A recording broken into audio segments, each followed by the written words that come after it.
Muitas vezes, o que falta para as pessoas é uma palavra. Não desista. Recomece. Refaça.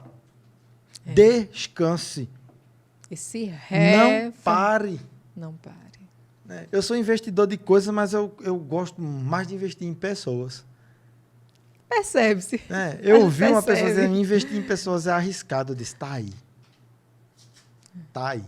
Eu costumo dizer, se a boa terra não frutificar, o problema não é do agricultor, é da terra. O agricultor, ele tem a data de plantio, ele semeia, ele rega, ele até arada a terra. Ele sabe. Mas se a terra não, se o solo tiver muita pedra, for muito pedregoso, não dá para plantar certas coisas ali. Obrigada, meu então, bem. vamos plantar outra coisa. Isso, exatamente. Né? Existe determinado tipo de planta para um determinado tipo de solo. Exatamente. Então, de repente, você está parado numa coisa, muita gente que vai assistir isso aqui está parado, enganchado com um projeto, né? Porque ouviu de alguém. Pronto.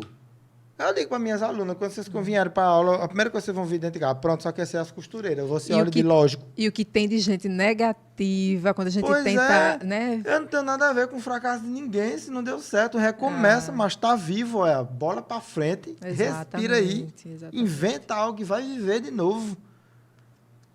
Machucão que a pessoa... Tem muita gente que está muito ferida, machucada, que as pessoas vão lá e falam, para que isso? Tá vendo que não dá certo? Mas dá certo para tu, para mim vai. Pois é. É aquela coisa, né? Não deu certo para mim. Olha, tu desiste aí, porque olha, eu tentei e não consegui. Tentei, não consegui. Comigo, então, né? tchau. Sua realidade não é a minha, sua força de vontade não é a minha, sua realidade né? não é a minha. Talvez o seu ponto de partida não seja o meu. Isso, exatamente. Fechar aqui que eu sou meio desastrada. Talvez a sua realidade não seja a minha. Mas existe um percurso prontinho para você trilhar. E só quem vai fazer é você.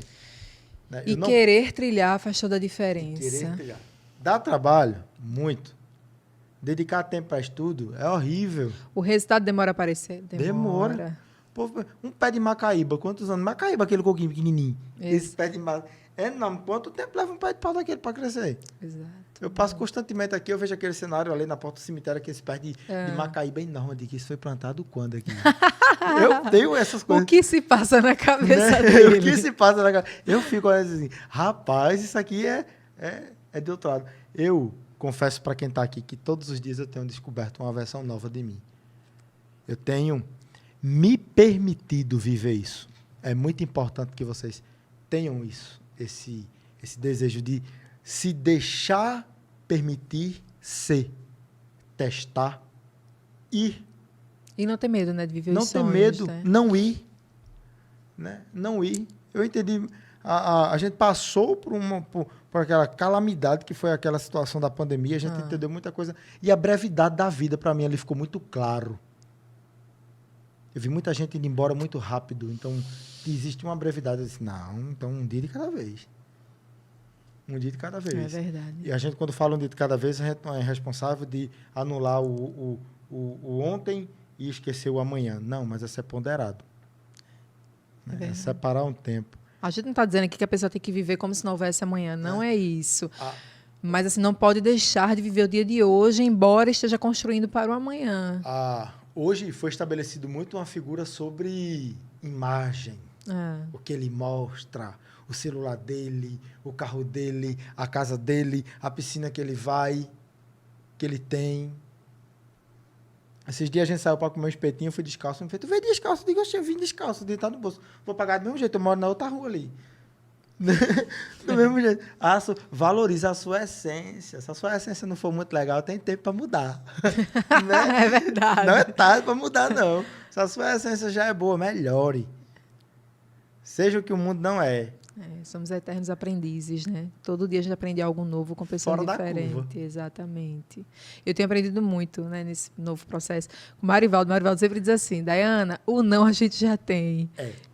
Eu tenho muito medo, assim, né, de algumas coisas. Marivaldo, não, vai dar certo. O Marivaldo é uma pessoa muito positiva, né? Ele, não, vai dar certo. O não a gente já tem. E é verdade. Às vezes a gente se impossibilita, né, de viver os nossos sonhos, de, sei lá, de ir atrás do que a gente quer realmente ter na nossa vida, por medo mesmo, né, de tomar decisões, por medo, muitas vezes, a gente espera, indiretamente, a gente espera uma aprovação das pessoas externas. Ai, mas se eu falar aqui, ai, meu Deus, eu vou falar nesse podcast, o que o pessoal vai falar de mim? Ai, meu Deus, estou aparecendo aqui, falando, conversando.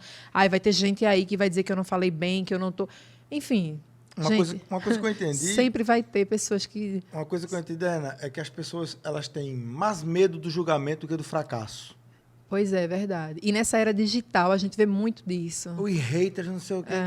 Eu, hein? Cara, não é assim, não. A gente é igual todo mundo, né? Eu lembro de uma fase que eu comecei a receber, no meu local de trabalho, pessoas de renomes, vamos dizer assim. Primeiro, aquelas pessoas que são celebridades na cidade, né?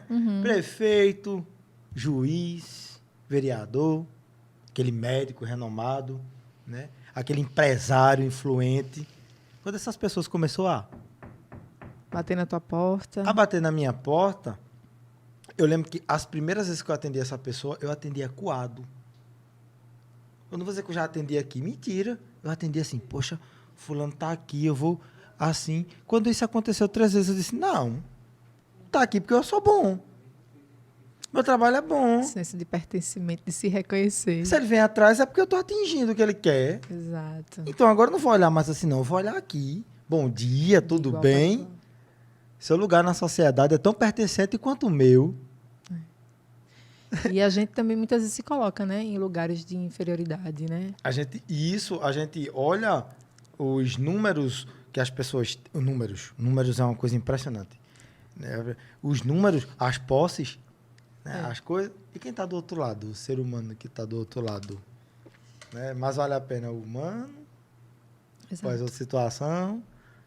Então, toda costureira sabe que quando a gente está na máquina costurando, a gente está com a mente a mil. Tá planejando muita coisa. Eu lembro que quando eu comecei a estudar essa parte do digital, eu não tinha um tripé, eu não tinha uma estrutura. Eu peguei a máquina de costura, ela tem um corpo, né, aqui.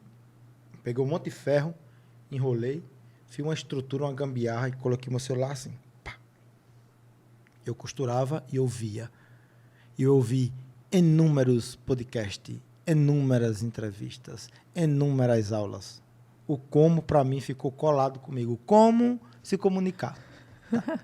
Como comunicar. Tá. Como perder o medo. Como perder a vergonha. Né? Recentemente, a gente achou um vídeo na galeria, aí Marcos disse, Johnny, aqui tu com vergonha falando na câmera. Eu disse, pois é.